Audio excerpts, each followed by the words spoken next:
All right, we are live. Sabrina, thank you so much for being here. It's such a pleasure. I love Yeah, that we get to hang out together and chat about a subject that's pretty dear to me. it is dear to you, and I have such respect for what you say about mental well-being and mindfulness and all of that stuff. So you're the perfect expert to talk about that today. I just want to say welcome to the folks that are here. That are going to be joining us. And I'm going to just check and see if we've got anything in the comments. And I don't see anybody yet in the comments, but if you are here, please drop a note in the comment. Tell us where you're from. Say hi to Sabrina. Say hi to me. We'd love to say hi. And if you have questions as we're going through today's quick conversation, it's 30 minutes, top to bottom. Please feel free. I'll sort of prompt you too, but Sabrina is the person that I greatly respect for her areas of expertise around mindfulness, about being a holistic career coach, and helping people sort of navigate some of these things that we have going on in our lives. In other words, being in a job search isn't the only stressor, right? We have oftentimes that's might be the initial stressor, but then it causes other stresses in our life, and they all sort of act like a Venn diagram and unite for maximum stress. So hello to this LinkedIn user from the UK who I cannot see the name of. Thank you for being here. So let me officially welcome Sabrina Woods to Conversations with Colleagues. And what we're going to be talking about today has to do with stress, mindfulness, well-being, and how all of those things are issues that we face every day of our life, whether we're a job seeker or just going about our regular life. And so I respect Sabrina greatly for her expertise and knowledge around this. And thank you so much for being here. If you aren't following Sabrina on LinkedIn, I would highly recommend that you do that. And here is a link to her LinkedIn profile. It's Sabrina Woods. Just search for her on LinkedIn. There's going to be some other information she'll be sharing with us, but I just want to make sure that you all have that. So, Sabrina, do you remember how we met? Well, we were just chatting about this and we can't remember. We know it was through LinkedIn and following each other and sharing each other's expertise. But we've also done a few things as participants. There was something called the Hope Summit a few years ago, and we both added sessions to that particular summit. And then our dear friend Jim Peacock has brought us together along with some others to talk about LinkedIn. So we know we've done that. And then this one here, and just in general, I'm just a huge fan of Hannah's work. I just want everyone to hear that if you're not already on her newsletter, she's a huge help to me in that newsletter. And I tell all my clients to get on that newsletter too. So it's packed with good stuff. So please do sign Thank up you. for that. Oh, that's Amen. awesome. Yeah. So let's sort of kick this off. And I'm seeing that there's some great questions. Before I go, Alex Freund is a great friend of mine, and he asked, how would you define the difference between a holistic career coach and a traditional career coach? Sure. I guess when I define holistic, I look at, well, the whole person. I look at the impact that maybe your parents still have on you when you are 40. I know that, may seem unusual, but we can have the way we've brought up, the way our influences from society, parents, etc. So it's like, I won't just talk career. I'll talk about your family, talk about the whole big picture. So that's one part of holistic for me. And then the second part is that I use holistic and mindfulness based practices and principles embedded in my work. So in a little bit, we might even get a chance to do a couple of like a breathing exercise. If a client comes into a coaching session and she's had a heck of a challenging day because she's currently in a really toxic work environment, I might offer, how about we do a couple of deep breaths just to arrive, just to be present because it's been so hard lately. So just kind of brings us into the moment, brings the anxiety down a hair, and then opens you up a bit to be more present for the coaching session. And But I can do guided visualization exercises. I can assign things like build a collage. I can, um, I, in the moment, I can give sort of homework assignments or exercises that are not going to be straightforward. I'll never forget the one time I asked a client to write a letter to money, not write about it, but write a letter to money. And I know that probably sounds a little unusual, but sometimes we need to do the unusual to get at our own answers, right? Yeah. So I work highly intuitively. So things just kind of come to me and I go for it and work with my clients in unusual and often helpful ways. Yeah.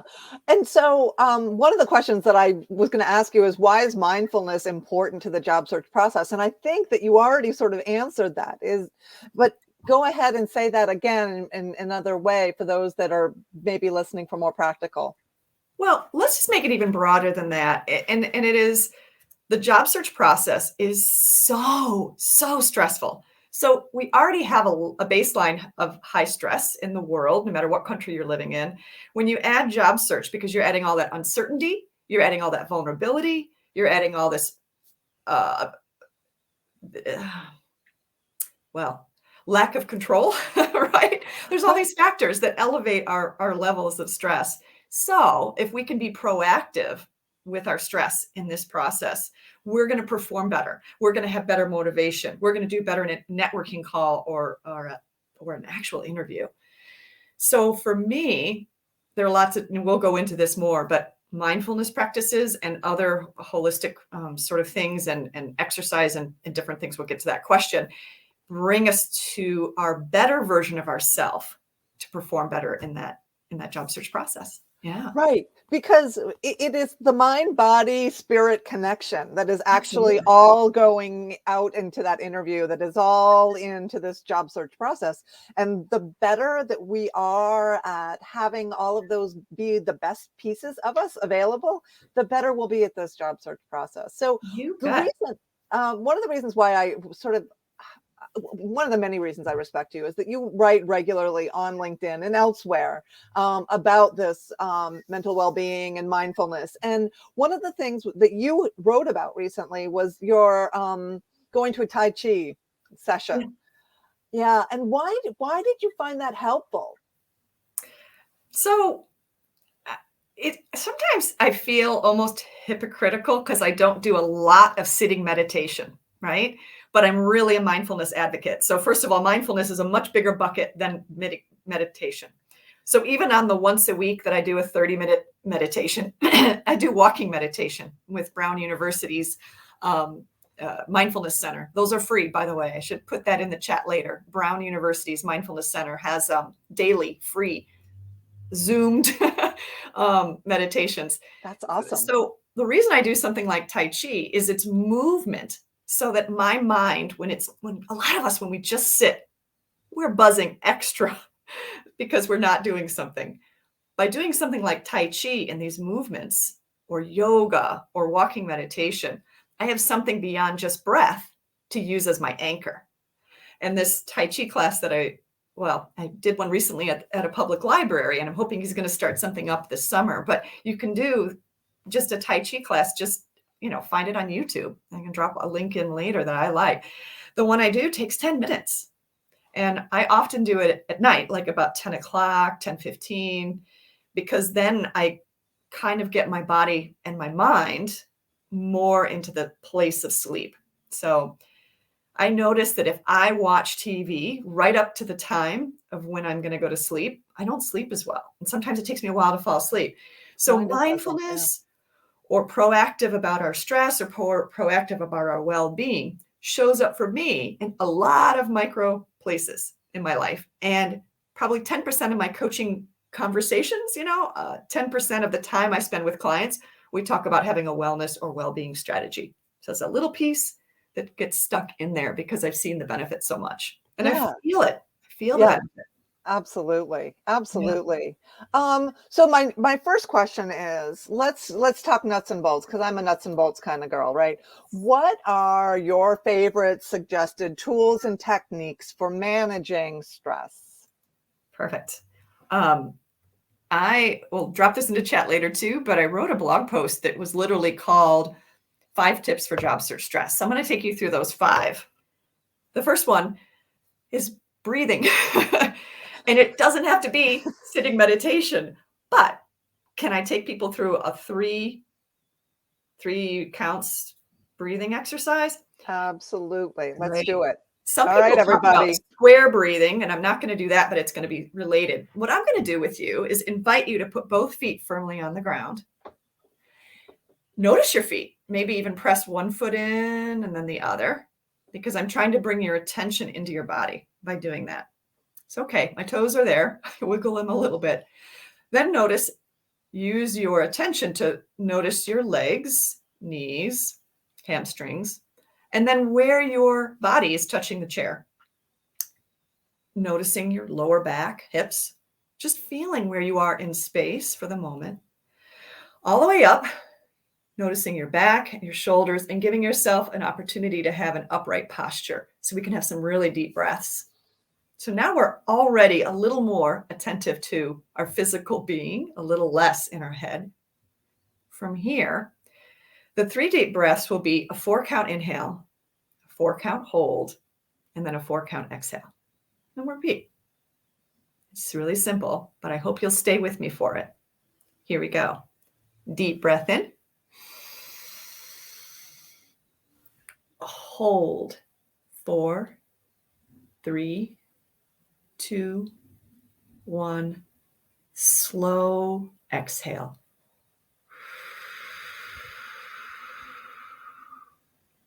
Next breath in. Hold. 4, 3, 2, 1. Exhale. Last deep breath in.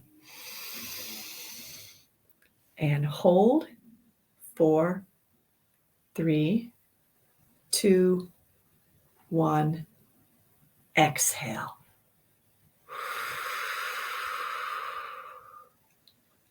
Then just take another couple of breaths at any pace you wish. Just noticing that inhale and that exhale.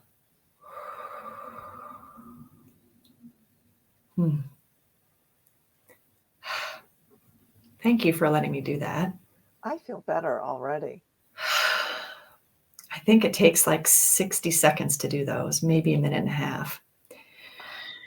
Really great tool when we get bad news or when we are about to go do something really important. What if you just set aside just a moment for those 3 breaths?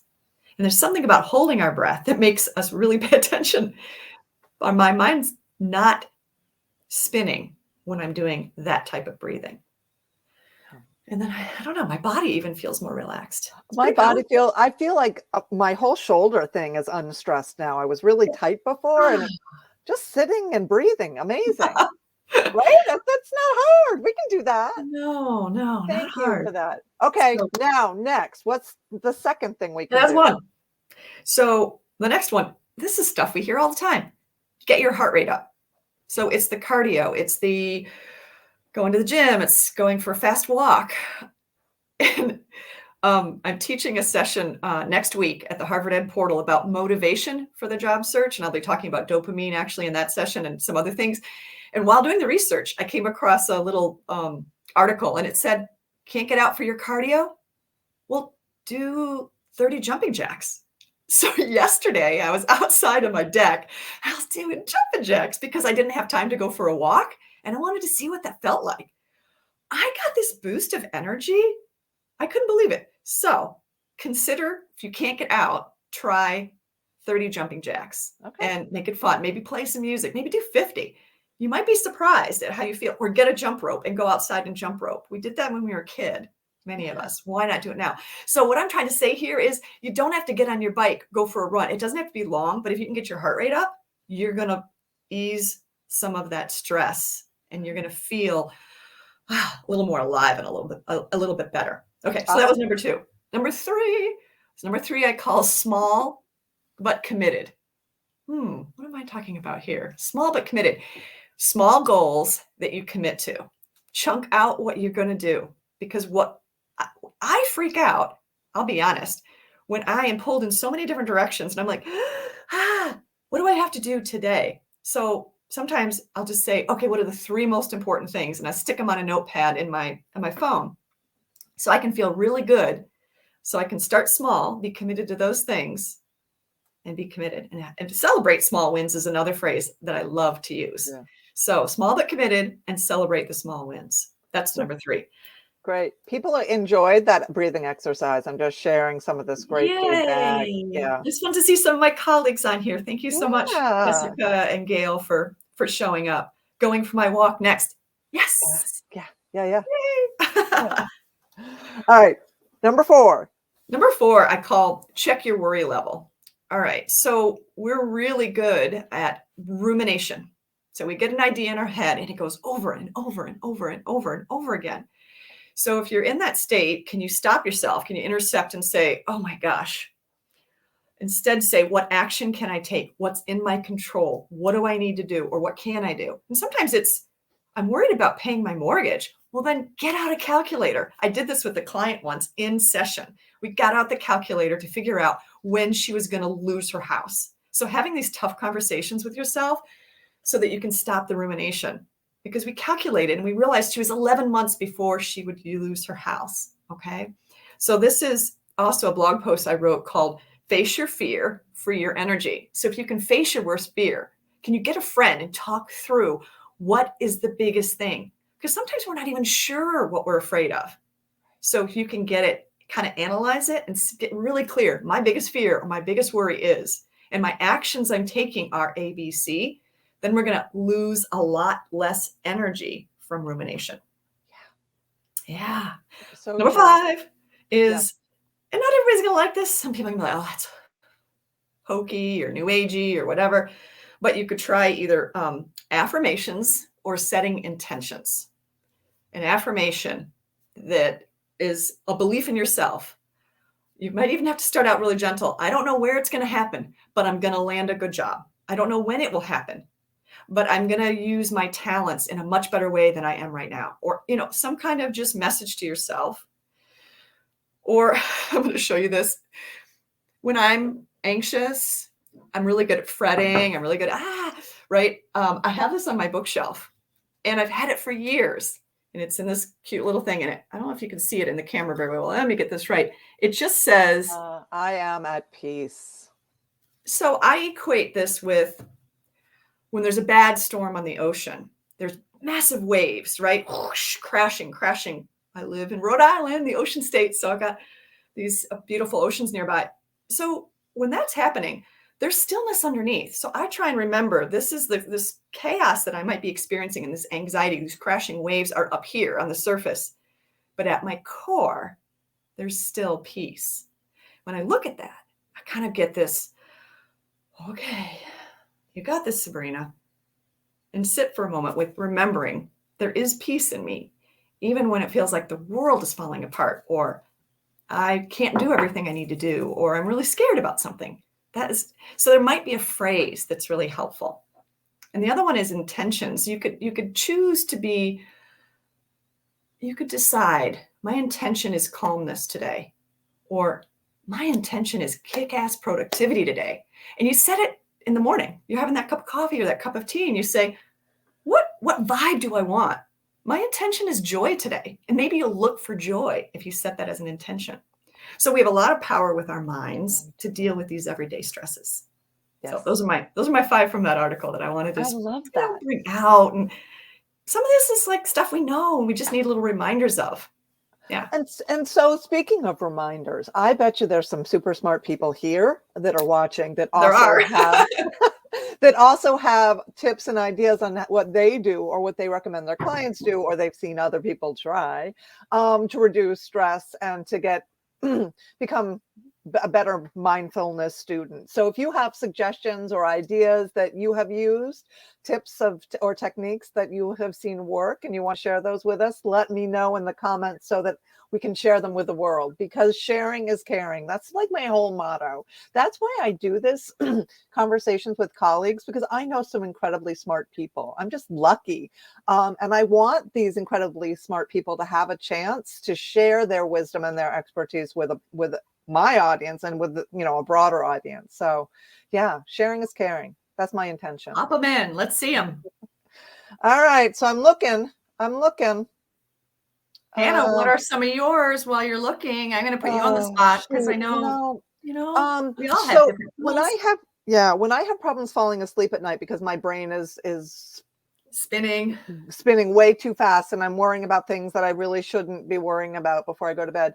I lie on my back in bed and then I start at my toes and I concentrate on each toe and then I go up to just being aware of what each toe is, right? I say hello to each toe and then I go to my ankles and then I go up my shin, my knees. So by the time I reach usually my waist, I'm either asleep or almost asleep. Right. Because it takes That's a long time to great. say hello to every toe and your ankles and all that. So, And if yeah. people like Hannah's idea, you can just go on an app and find, like, go to Insight Timer or Headspace or even Google it on YouTube. You can get an app that'll do a body scan, just like body scan meditation.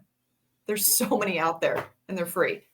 Yeah. I love this one from the anonymous LinkedIn user, and it's not your fault that you're anonymous. It's the LinkedIn StreamYard thing, but journaling is awesome. I love journaling. Sabrina, have you worked with people to help them with journaling? Yes. Journaling doesn't have to be anything fancy, right? It's Mhm. just, and the other thing is, wasn't a gratitude journal, right? Keeping a list of 3 things that you are grateful for at the end of every day. If you do that for 21 days, it trains your brain to think differently about things. Like you're actually building a new habit in your brain, right? Which was the Happiness Project by Sean Aker or something like that. So Yes. yeah.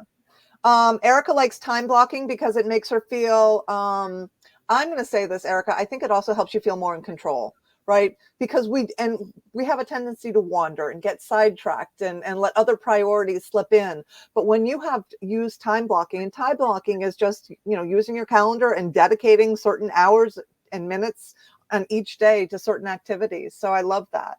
And let's see. Self-compassion is so important. Yes, Gail. Putting your hand on your heart and breathing in love, compassion. And I don't know how to say that last word. Equanimity. Yeah. Fabulous Buddhist-based term. That is awesome. We are Love so hard on ourselves. Oh my gosh, we're our worst enemies sometimes.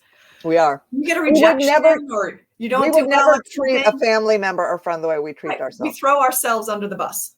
And this is an opportunity to switch that. Change how you treat yourself in your head. What are you saying to yourself? Yeah, switch it. Yoga. Anne says yoga is something that she turns to. I wake to meditation, gratitude to start my day before teaching class. I turn up the music and dance around the house. I love that. Dance like nobody's watching.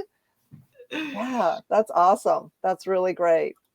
Trying something new or hard, you'll realize you're stressed about something that's not so bad. Oh, I love that, Cedric. Yeah. Gosh, yeah, comparison. Okay. I did that bungee jump. I can do this interview. Yeah. Or whatever. Oh, this is not Jim Peacock. Our friend Jim Peacock. Okay, what else we got? Heart Math Institute. Heart Math Institute is a great resource as well. Yes. So yep. Dr. Kristen Neff has done loads of research about self-compassion. You can look her up and you can find meditations from her too. That's awesome. Mind dump. I love that idea. Just dump it. So many good ones here. The habit mapper. Create a new habit like spinning, indoor cycling, or walking outdoors before breakfast. Thanks to this wonderful session. I made my day. You're welcome, Nancy Lee. I think part of this too is when we are in job search, we've lost all of our habits, right? Yes. And that alone can be a cause of stress. It is. I tell my clients to create a schedule. Get up, get dressed. I think everyone's heard this before, but even like, okay, this is when I'm going to do my networking and outreach emails. And there's a phrase called eat the frog. That thing that's the most important, that's the hardest, do it first in the morning. I'm going to be talking about that at the Ed portal. Actually, Jim Peacock might be able to drop this in this session. We're going to be talking about motivation for job search. It's a free session next Monday 11 a.m. Eastern time. So things like get that worst thing out of the way can be so helpful because you're not thinking about it all day. I don't know if you've ever tried that, Hannah. I do it on a regular basis. What am I dreading? Oh, calling the insurance to follow up on blah, blah, blah. Okay, do it. Get it out of the way. Yeah. You And I think really relieve stress. it can relieve stress. I think the other thing too is that I tend to go with when am I my most alert and when do I have the most power in my brain and thinking, and that for me is in the morning. So that's another reason why I tend to schedule those more difficult things first thing, so that I know I'm stronger. Absolutely. So if we're doing time blocking or getting rid of the hardest thing first or paying attention to when we're strongest mentally, one of the things we got to get out of our head is that emailing could be done when our brain is less functional. But yet what we often do is we open it up and we do it first. Yeah. What if instead we open it up, took care of some quickies that were maybe really important, and then use that block? If you're a morning person, use that to do the hard stuff or to do the most important thing. I need to write this cover letter. Let me do it now when I'm the most apt, when my brain has the most power. Yeah. This is how we can really make a difference. But it's so easy to get into procrastination mode and make 2 cups of tea and go for that walk and do the laundry. How many of us are doing the laundry when we're supposed to be doing something more important? I do it. I do it too. It's a check thing. I can get this done, check it off my list, right? I'll just get this in real quick. It's like, but it's okay to do that as long as you have other things stacked alongside it. Be conscious of the procrastination, I guess. Yeah, What's good absolutely. to do. Yeah. Sabrina, we've got about 3 minutes, so time is ticking. Tell me, do you have any final words you want to say about mindfulness? Couple of things we didn't mention that I want to throw in. I've just started using something called deep focus music. You can go and search on it. I've never been someone who plays music in the background, and I'm finding it's actually having a calming effect on me. And I just came back from vacation and my Monday was, and some other things happened that made it even more challenging. But I had played some music. So that's one, deep focus music for focus, but also for calm. The last thing as we wrap up, Hannah asked me, what's one thing you want every job seeker to know? And I thought about that. And I was like, what do I think is the most important? And I wanted to say, you're not alone. If you're super stressed, you feel weak, you're scared, fearful. If you're having those feelings, I want to really, really normalize it, because we can feel scared and alone and vulnerable and all of this, and like no one else is got it as bad or has this reaction. So it's like, acknowledge that this is part of the process. It probably won't last forever, that intensity of those feelings, but try not to push them away. Try to kind of like say, okay, they're here. I'm recognizing you. Maybe even have that little self-compassion in that moment. And so accept them rather than deny them, and just know that you're not alone. So just had to really say that. Thank you. And I want to thank everybody for being here.